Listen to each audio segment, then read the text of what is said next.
Vidya Bharati maths के YouTube channel पर आप सभी का हार्दिक स्वागत है। आज के इस वीडियो में हम सामान्य हिंदी के 15 महत्वपूर्ण ऑब्जेक्टिव क्वेश्चंस को हल कर रहे हैं और यह इसका 13वां भाग है। तो चलिए आज के इस वीडियो को बिना किसी देरी के शुरू करते हैं। क्वेश्चन नंबर एक है, निम्न में से कौन सा शब्द व्यक्तिवाचक संज्ञा है?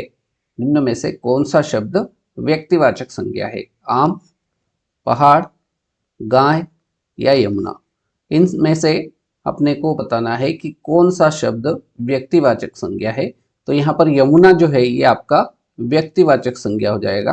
तो आपका ऑप्शन डी जो रहेगा वो क्वेश्चन नंबर 1 का एकदम सही उत्तर हो जाएगा। नेक्स्ट क्वेश्चन नंबर 2, कौन सा शब्द भाववाचक संज्ञा नहीं है? कौन सा शब्द भाववाचक संज्ञा नहीं है वो हमें बताना है। चतुराई, लड़ाई, उतराई या मिठाई? इन सभी में से अपने को बताना है कि कौन सा शब्द भाववाचक संज्ञा नहीं है। तो भाववाचक संज्ञा चतुराई है, लड़ाई भी भाववाचक संज्ञा है, उतराई भी आपका भाववाचक संज्ञा है, लेकिन मिठाई जो है वो आपका भाववाचक संज्ञा नहीं है। इसलिए ऑप्शन डी क्वेश्चन नंबर 2 का एकदम करेक्ट आंसर हो जाएगा। प्रश्न संख्या 3, प्रश्न नंबर 3 में दे रखा है यमुना तट। यमुना तट में कौन सा समास है? यमुना तट में कौन सा समास है? यदि इसका संधि समास विग्रह करेंगे तो इसका विच्छेद करेंगे तो ये बनेगा यमुना का तट। क्या बनेगा? यमुना का तट। अब इसमें बताना है कि कौन सा समास होगा। तो यहाँ पर देख रहे हैं आप कारक चिन्ह का प्रयोग हुआ है, इसलिए इस प्रश्न में जो समास रहेगा वो आपका तत्पुरुष समास। एकदम सही उत्तर ऑप्शन सी हो जाएगा। Right. Next question number 4, Bharat Durdasha किसकी रचना है? जयशंकर प्रसाद, यशपाल, मैथिली शरण गुप्त या भारतेंदु हरिश्चंद्र? तो हमें बताना है भारत दूरदर्शा किसकी रचना है? तो ये भारतेंदु हरिश्चंद्र जी की रचना है। ऑप्शन डी एकदम करेक्ट आंसर रहेगा। प्रश्न क्रमांक 5, वस्तुओं के नाम बताने वाले शब्द को क्या कहते हैं? वस्तुओं के नाम बताने वाले शब्द को क्या कहा जाता है? अव्यय, विशेषण, संज्ञा या सर्वनाम? तो वस्तुओं के नाम बताने वाले शब्द को संज्ञा कहा जाता है। सी वाला विकल्प इस क्वेश्चन का बिल्कुल सही उत्तर हो जाएगा। प्रश्न क्रमांक 6, प्रश्न नंबर 6 है, किस समास में उत्तर पद प्रधान होता है? क्या बताना है? किस समास में उत्तर पद प्रधान होता है? तो उत्तर पद प्रधान होता है तत्पुरुष समास में। डी वाला विकल्प क्वेश्चन नंबर 6 का एकदम सही आंसर होगा। अगला प्रश्न क्रमांक 7, नायक में प्रयुक्त संधि है। नायक शब्द में प्रयुक्त संधि कौन सी है? गुण संधि, वृद्धि संधि, अयादि संधि या दीर्घ संधि? तो नायक शब्द में प्रयुक्त संधि जो रहेगी वो आपकी अयादि संधि हो जाएगी। सी वाला विकल्प एकदम सही उत्तर हो जाएगा। अयादि संधि के कुछ उदाहरण आप याद रख सकते हैं, जैसे गायक में आपकी अयादि संधि होगी। पवित्र शब्द में भी आपकी अयादि संधि होगी। पावन में भी अयादि संधि। उसके बाद पावक, श्रवण, इन सभी शब्दों में जो आपकी संधि होगी वो आपकी अयादि संधि होगी। प्रश्न क्रमांक 8, संज्ञा के स्थान पर किसका प्रयोग होता है? संज्ञा के स्थान पर किसका प्रयोग होता है? अव्यय का, विशेषण का, संज्ञा का या सर्वनाम का? तो संज्ञा के स्थान पर या संज्ञा की जगह पर सर्वनाम का प्रयोग होता है। डी वाला विकल्प एकदम राइट आंसर हो जाएगा। प्रश्न संख्या 9, शुद्ध रूप कौन सा है? पैतृक, पैतर्क, पैतृक या पैतृक?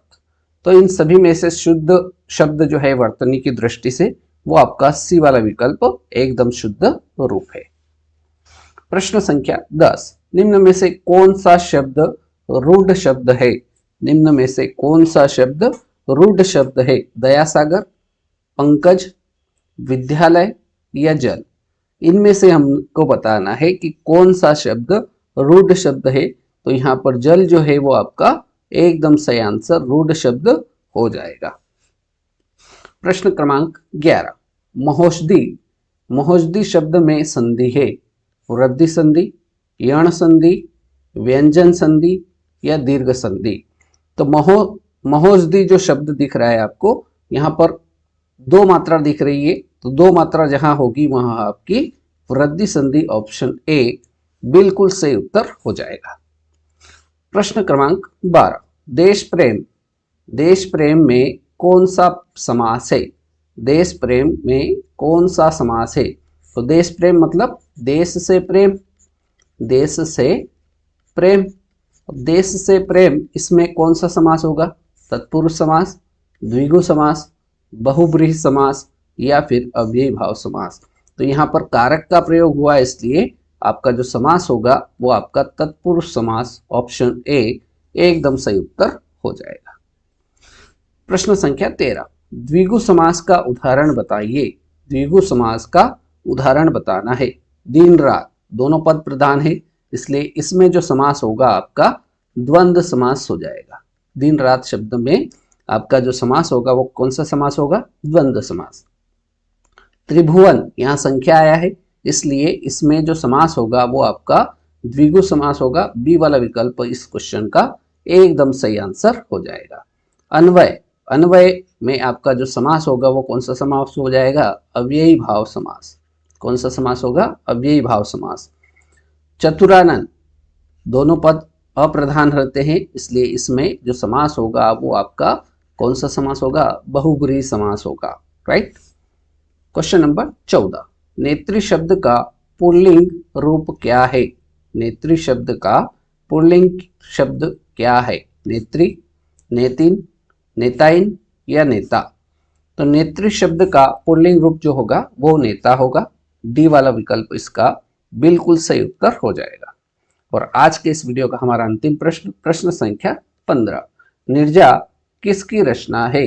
निर्जा किसकी रचना है ये हमें बताना है। जयशंकर प्रसाद की, नरेंद्र शर्मा की, महादेवी वर्मा की या सुमित्रा नंदन पंत की। तो निर्जा किसकी रचना है? तो यह रचना है महादेवी वर्मा की। सी वाला ऑप्शन इस क्वेश्चन का एकदम सही उत्तर हो जाएगा। महादेवी वर्मा की कुछ प्रमुख रचनाएं, जैसे उसमें आती है यामा, मेरा परिवार, मेरा परिवार। और महादेवी वर्मा को आधुनिक युग की मीरा भी कहा जाता है। क्या कहा जाता है? आधुनिक युग की मीरा भी कहा जाता है। कभी प्रश्न आपसे डायरेक्ट पूछ लिया जाए कि आधुनिक युग की मीरा किसे कहा जाता है, तो हमें याद रखना है आधुनिक युग की मीरा महादेवी वर्मा को कहा जाता है। इनकी प्रमुख रचनाओं में अतीत के चलचित्र भी है, ये इनकी प्रमुख रचना है। राइट। तो इस प्रकार से आज का ये वीडियो हमारा हिंदी से संबंधित था और इसमें हमने 15 ऑब्जेक्टिव क्वेश्चंस कॉल किया। उम्मीद करता हूँ वीडियो पसंद आया होगा। वीडियो अगर अच्छा लगे तो लाइक करें, शेयर करें। चैनल पर नए हो तो चैनल को सब्सक्राइब कर लीजिए ताकि ऐसे नए वीडियो आपको मिल सके। उम्मीद करता हूँ बात समझ में आ गई होगी। आज की इस वीडियो में इतना ही। नेक्स्ट वीडियो में फिर मुलाकात करेंगे नए क्वेश्चंस के साथ। तब तक के लिए जय हिंद, जय भारत।